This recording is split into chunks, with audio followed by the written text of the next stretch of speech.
Hello everyone, welcome to my YouTube channel. ಯಾರೆಲ್ಲ ನನ್ನ ಚಾನಲ್ನ ಫಸ್ಟ್ ಟೈಮ್ ನೋಡ್ತಾ ಇದ್ದೀರಾ ಅವರೆಲ್ಲ ನನ್ನ ಚಾನಲ್ಗೆ ಸಬ್ಸ್ಕ್ರೈಬ್ ಮಾಡಿ. ಇದು ನನ್ನ ಮಗಳು ಬರ್ತ್ಡೇ ಹಿಂದಿನ ದಿನದ ವ್ಲಾಗ್ ಆಗಿರುತ್ತೆ. ನನ್ನ ಮಗಳಿಗೆ ಈ ವರ್ಷ 8 ವರ್ಷ ತುಂಬಿ 9 ವರ್ಷಕ್ಕೆ ಬೀಳುತ್ತೆ. ಅವಳಿಗೆ ಬಟ್ಟೆ ತರೋಣ ಅಂತ ಹೇಳಿಬಿಟ್ಟು ಶಾಪಿಂಗ್ ಹೊರಟ್ವಿ. ದೂರ ಎಲ್ಲೂ ಶಾಪಿಂಗ್ ಮಾಡೋದಕ್ಕೆ ಹೋಗೋಕ್ಕಾಗಲಿಲ್ಲ ನಮಗೆ. ಅದಕ್ಕೆ ಇಲ್ಲೇ ಹತ್ರದಲ್ಲಿರೋ ಶಾಪ್ಗೆ ಹೋದ್ವಿ. ಗೌನ್ಸು ಫ್ರಾಕ್ಸ್ ಎಲ್ಲ ನೋಡಿದ್ವಿ. ಅದು ಅವಳಿಗೆ ಇಷ್ಟ ಆಗಲಿಲ್ಲ. ಅದಕ್ಕೆ ವಿಶಾಲ್ ಮಾರ್ಟ್ಗೆ ಹೋದ್ವಿ. ವಿಶಾಲ್ ಮಾರ್ಟಲ್ಲಿ ಒಂದು ಟೀ ಶರ್ಟ್ ತೊಗೊಂಡ್ವಿ. ಪ್ಯಾಂಟ್ ಕಲೆಕ್ಷನ್ಸು ನಮಗೆ ವಿಶಾಲ್ ಮಾರ್ಟಲ್ಲಿ ಇಷ್ಟ ಆಗಲಿಲ್ಲ. ಮತ್ತು ಹೋಮ್ ಕಲೆಕ್ಷನ್ಗೆ ಹೋಗಿ ಅಲ್ಲಿ ಪ್ಯಾಂಟ್ಗಳು ತೊಗೊಂಡು ಬಂದ್ವಿ. ಹೊರಗಡೆ ಹೋದ್ಮೇಲೆ ಏನಾದರೂ ಸ್ನ್ಯಾಕ್ಸ್ ತಿನ್ನಲೇಬೇಕಲ್ಲ. ನನ್ನ ಮಗಳೂ ಏನಾದರೂ ಕೊಡ್ಸಮ್ಮ ಅಂತ ಇದ್ಲು. ಬರಬೇಕಾದ್ರೆ ಹಾಗೆ ಎಲ್ಲರೂ ಮಸಾಲೆ ಪುರಿ ತಿನ್ಕೊಂಡು ಬಂದ್ವಿ.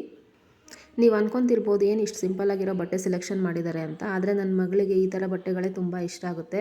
ಬರ್ತ್ಡೇ ಸೆಲೆಬ್ರೇಷನ್ನು ನೆಕ್ಸ್ಟ್ ಮಿನಿ ವ್ಲಾಗಲ್ಲಿ ಬರುತ್ತೆ. ಈ ಮಿನಿ ವ್ಲಾಗ್ ನಿಮಗೆ ಇಷ್ಟ ಆಗಿದರೆ ಲೈಕ್ ಮಾಡಿ, ಶೇರ್ ಮಾಡಿ, ಕಮೆಂಟ್ ಮಾಡಿ. Thank you.